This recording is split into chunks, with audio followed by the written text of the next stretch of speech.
الحمدللہ رب العالمین والصلاة والسلام علی سید المرسلین اما بعد فاعوذ باللہ من الشیطان الرجیم بسم اللہ الرحمن الرحیم۔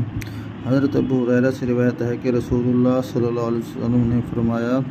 کہ عصر کے بعد سورج کے غروب ہونے تک اور صبح کی نماز کے بعد سورج کے نکلنے تک نماز پڑھنے سے منع فرمایا ہے۔ حضرت ابن عباس فرماتے ہیں کہ رسول اللہ صلی اللہ علیہ وسلم کہ صحابہ کرام میں سے ایک حضرت عمر بن خطاب جو مجھے بہت خوب محبوب تھے، وہ فرماتے ہیں کہ رسول اللہ صلی اللہ علیہ وسلم نے فجر کی نماز کے بعد